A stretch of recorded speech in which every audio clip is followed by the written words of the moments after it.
Noong July 26, 2025 sa Colombia, isang 19 years old na babae ang inyong nakikita ngayon sa screen ang nasangkot sa isang pangyayaring mahirap tanggapin ng sinuman. Siya ay inakusahan ng pagkakasangkot sa pagkasawi ng kanyang sariling anak. Ito'y si Antonella na nooy 2 years old at 11 months pa lamang. Marami ang nagbibigay kahulugan sa pangyayaring ito bilang isang gawa ng paghiganti laban sa ama ng bata. Samantalang iba naman ay naniniwala na ito ay bunga ng matinding paglala ng kanyang kalusugan sa pag-iisip. Gayunpaman ayon sa mga kakilala, si Silvana ay kilala bilang isang mapagkalinga at mahusay na ina. Kaya ang tanong na bumabagabag sa marami, ano ang nagtulak sa isang mapagmahal na ina na gawin ang isang bagay na hindi kailanman maiisip laban sa kanyang sariling anak?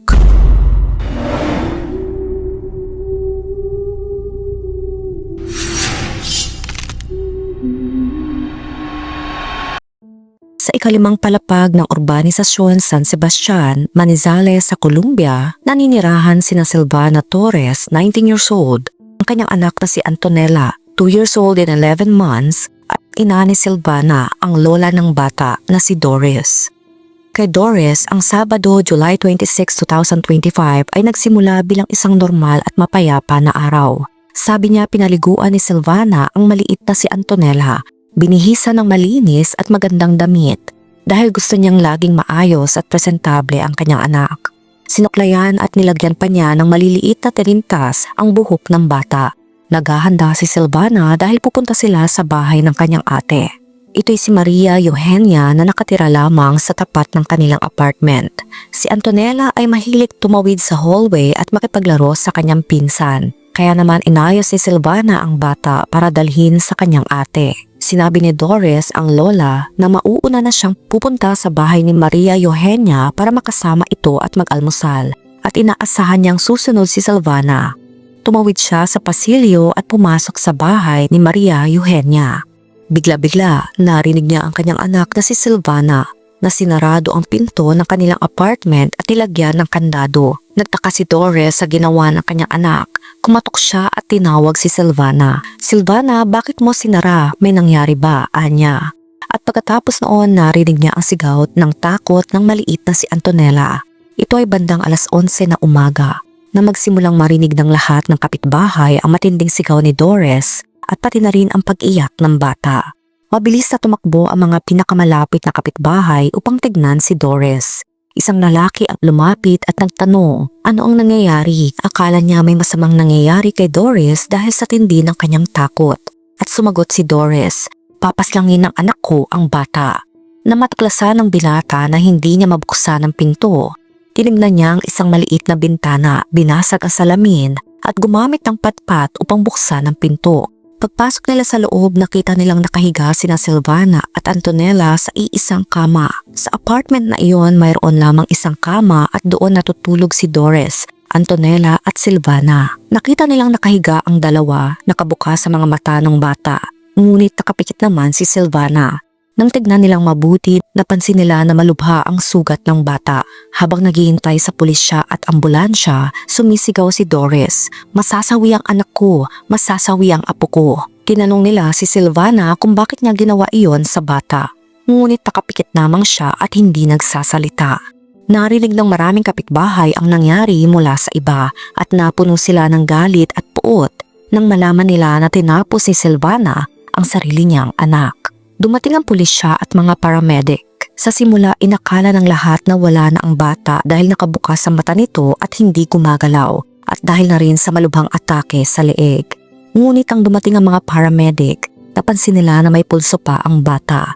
Sumigaw sila, "Padaanin, padaanin, kailangan dalhin sa ospital ang bata." Dali-dali nilang dinala ang bata. Tila buhay pa si Antonella nang dalhin siya. Pagkatapos ng ilang sandali, inilabas din si Silvana sa stretcher. Binabantayan ng pulisya at mga paramedic. Sa paligid, nagpato ng bato at nag-insulto ang mga kapitbahay. Nagkaroon ng matinding gulo noong umagang iyon. Dinala ang mag-ina sa ospital ng Caldas. Na makarating sila, lumaban ang mga doktor upang iligtas ang buhay ni Antonella. Ngunit sa kasamaang palad, pagkaraan ng isang oras, tuluyan nang bumitaw ang bata dahil sa hypovolemic shock, dulot na matinding pinsala sa leeg. Pinsala na ginawa ng matulis na bagay. Habang nangyayari ito, ginagamot din si Silvana dahil sa mga sugat na ginawa niya sa sarili niya. Tila wala siyang emosyon. Hindi siya nagtanong tungkol sa kanyang anak at wala siyang pinakitang pagsisisi. Para siyang ibang tao, sinubukan siyang tanungin ng mga doktor at paramedic. Ngunit nanatili siyang tahimik. Matapos i-discharge ng mga doktor, dinala siya sa San Juan de Dios Psychiatric Clinic, kung saan siya nanatili sa loob ng 8 araw. Habang nagpapagaling si Silvana sa psychiatric hospital, sinimulan ng pulisya at mga detective ang investigasyon. Ang una nilang ginawa ay bumalik sa apartment, ang crime scene. Kinuha nila ang cellphone ni Silvana at ilang mga sulat. Noong panahon na iyon, hindi pa inilalabas kung ano ang nilalaman ng mga sulat na ito. Ngunit may leak na nagsasabing tila nagpapaalam si Silvana sa mundo, sinasabing malungkot siya, hindi niya alam ang gagawin at nagkukulang siya sa pera.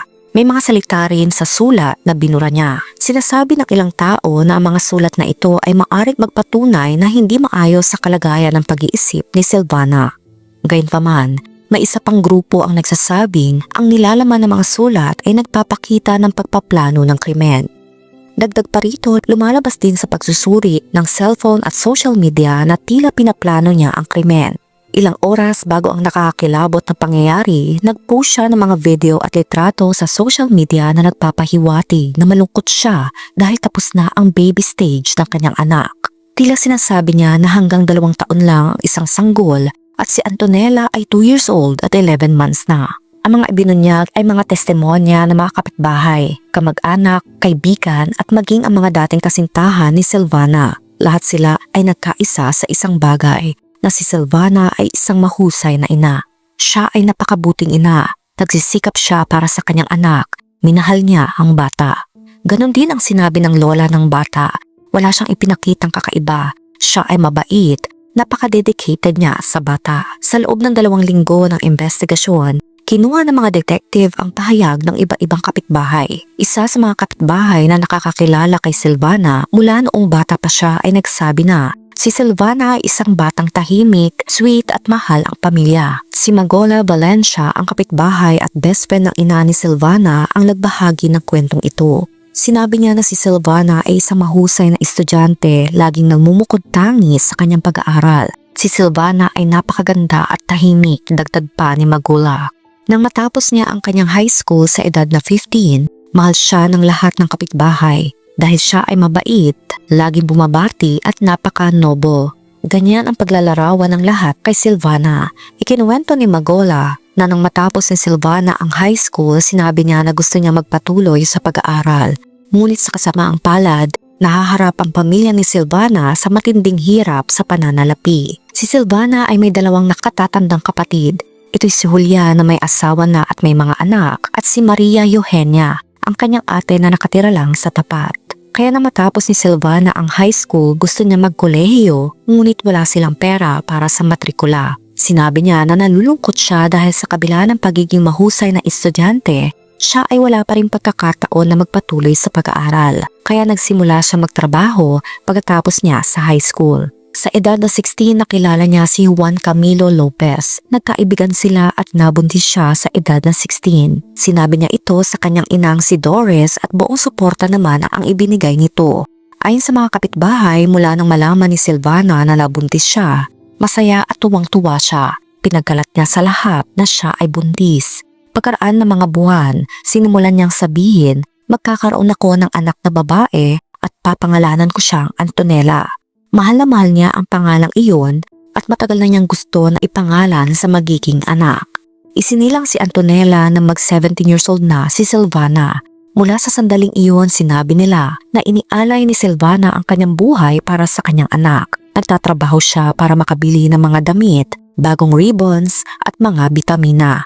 Gustong-gusto niya na iniinom ng kanyang anak ang mga vitamins at gatas nito. Kahit maliit lang ang kinikita niya, ginastos niya ang lahat ng pera niya para sa kanyang anak. Dapat bigyang diin ang sinabi ng lahat ng kapitbahay na ang ama ng bata ay sumusuporta sa pinansyal.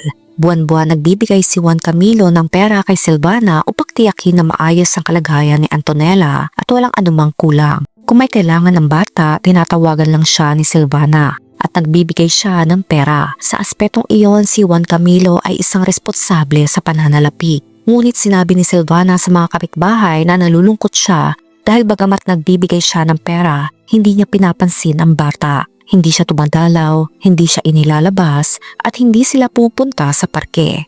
Tila sama ng loob ang nararamdaman ni Silvana tungkol kay Juan Camilo. Hindi kailanman nanirahan na magkasama sina Juan Camilo at Silvana. Nagkasintahan sila. Nabuntis si Silvana, ngunit hindi sila nagtayo ng pamilya.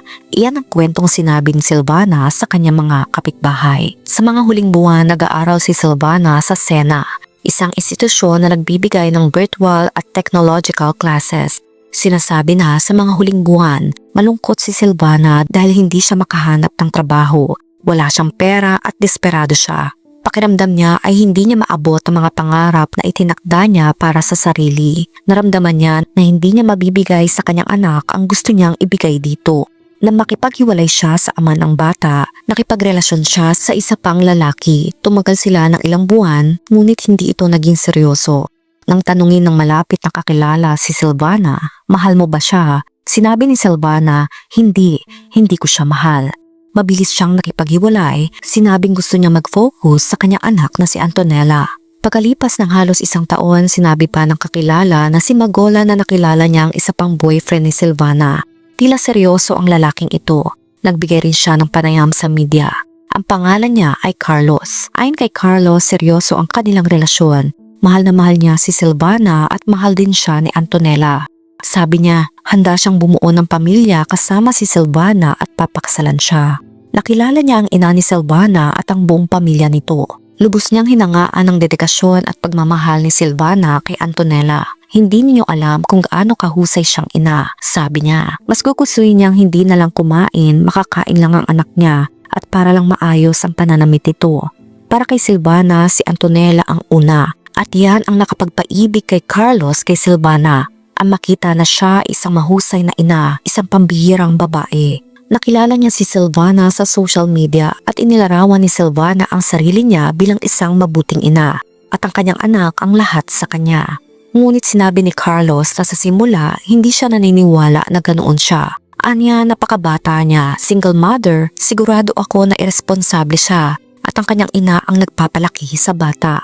Ngunit na makilala niya si Silvana ng personal, napagtanto niya na si Silvana mismo ang nag-aalaga sa bata at ang kanyang anak ang una sa lahat. Ngunit noong October 2024, naghiwalay sila.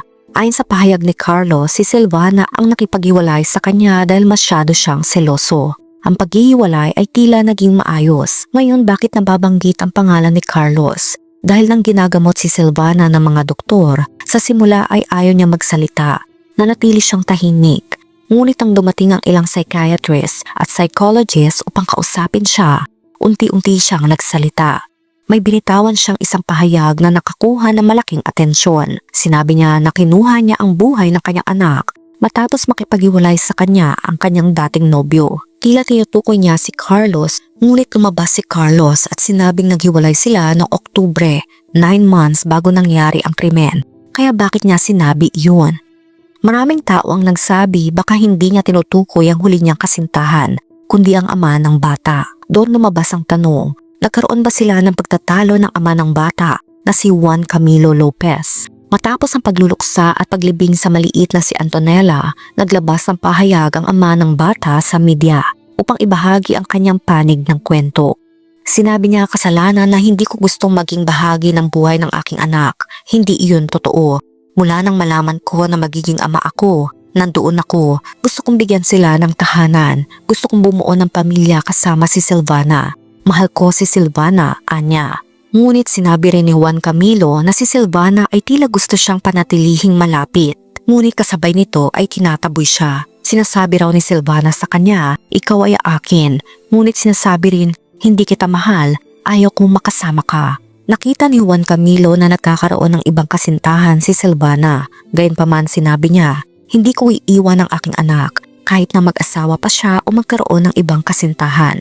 Wala akong pakialam, anak ko ang aking anak. Kaya ako nandyan, nagbibigay ako ng pera sa bata. Gusto kong makasama ang anak ko pero nagpapadala siya ng problema. Dagdag pa niya, ayaw niya ibigay sa akin ng bata. Gusto kong makasama ang anak ko, ang pamilya ko, pero ayaw niya, masyado siyang problemado. Ito ang sinasalaysay niya sa isang pahayag. Tiniyak ni Juan Camilo Lopez na ang kanyang relasyon kay Silvana ay laging hindi matatag. Kahit pagkatapos isilang ang kanilang anak, sinabi niya, sinubukan ko ng maraming beses na bigyan siya ng tahanan, ngunit hindi iyon naging posible. Gusto niyang laging mayroong gulo. Meron akong dinaan ng kahihiyan para lang makita ang anak ko. Nagmamakaawa ako para lang makita siya. Nagdi-video call ako sa kanya. Nakikipaglaro ako tuwing pinapayagan ako. Ang ginawa niya para saktan ako. Ang bata ang buhay ko, mahal ko siya ng buong puso at iyon ang kanyang paghihiganti. Sa panayam na ito at sa testimonyan ay binigay ni Juan Camilo sa mga detective at pulisya, dito lumabas ang isa pang hypothesis, ang paghihiganti. Nagalit si Silvana kay Juan Camilo at para saktan siya, kinuha niya ang buhay ng kanyang anak. Alam niyang sa ganoong paraan ay magdudusa siya. At ito ang sinabi ni Silvana sa mga psychologist. Nabulag ako, napuno ako ng galit. Pumunta ako sa kusina para kumuha ng kutsilyo at sinaktan ko ang aking anak at gusto kong masawi. Matapos manatili ni Silvana ng 8 araw sa psychiatric clinic, dinala siya sa harap ng isang hukom.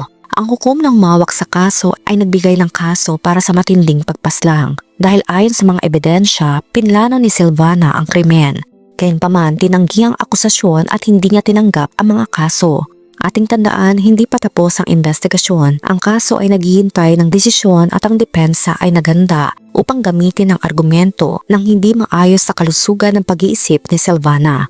Sa Colombia, ang uri ng krimen na ito na ginawa sa mga menor mula 14 years old pababa ay may katumbas sa sentensya mula 33 hanggang 50 years sa bilangguan. Ngunit pinanggi ni Silvana ang mga akusasyon. Ginigiit ang depensa ni Silvana na ang dalagita ay nagdusa mula sa matinding depressive disorder. Ang katibayan nito, anila, ay ang pagtatangka niyang saktan ang sarili at ang mga liham na natagpuan. Ang mga liham ay nagpapahiwatig na siya ay nagpapaalam na sa mundo, malungkot at pakiramdam niya ay hindi patas ang lahat. Ngunit ang piskalya sa kabilang banda ay nakikita ang mga liham na iyon bilang ebidensya ng premeditation o pagpaplano. Nakikita rin nila ang mga post ni Silvana sa social media bilang isang taong ayaw na maging ina at nagsisisi sa pagiging ina. Para sa piskalya, tinapos niya ang kanyang anak dahil sa ayaw na niya itong maging responsibilidad. Ngayon kung si Silvana ay dineklara na di mananagot na nangangahulugang hindi siya legally responsible dahil sa kanyang kalagayan ng pag-iisip, hindi ito nangangahulugan na siya ay lalabas na malaya. Kung mapapatunayan na di mananagot dahil sa kanyang kalagayan, ang ibig sabihin nito ay kailangan niyang gugulit ang kanyang sentensya sa isang psychiatric facility. Ang sentensya ay magiging mas mababa sa 20 years at hindi 33 hanggang 50 years sa bilangguan. Si Silvana ay 19 years old pa lamang. Kung ito ay mangyayari, maaari siyang lumaya sa edad na 40 o mas maaga pa. Kung mapapatunayan na siya ay gumaling na sa kanyang sakit sa pag-iisip, maaari siyang bigyan ng kalayaan bago pa matapos ang kanyang sentensya. Sa kasalukuyan, inilipat si Silvana sa Manizales Prison. Ang pamilya, mga kapitbahay at lahat ng nakakakilala sa kanya ay nagmamakaawa na huwag siyang dalhin doon. Sinasabi nila na malubha ang kalagayan niya sa psychological. Umiiyak siya, depressed at nakakatanggap ng mga banta mula sa mga kapwa bilanggo na maari siyang saktan. Si Doris, ang ina ni Silvana, ay humihiling na dalhin ang kanyang anak sa isang psychiatric center na doon siya nararapat. Sinasabi ng mga kapitbahay na si Silvana ay hindi mapanganib. Siya ay isang mabuting babae, ngunit sirang-sira ang kanyang kalusugan ng pag-iisip at kailangan siyang gamutin para sa anumang sakit na mayroon siya. Naniniwala ang ilang psychologists at psychiatrists na maaring may personality disorder si Silvana. Ngunit hanggang sa ngayon wala pa itong pinal na kumpirmasyon. Sa kabila nito, malinaw ang naging desisyon ng hukom. Siya ay mapupunta sa bilangguan. Dahil dito nahati ang opinyon ng publiko. Una, ang grupong humihiling ng tulong. Para sa kanila, kinakailangan mo ng gamutin si Silvana sa aspetong psychological. Naniniwala silang posibleng nakaranas siya ng postpartum depression at hindi sinasadya ang krimen.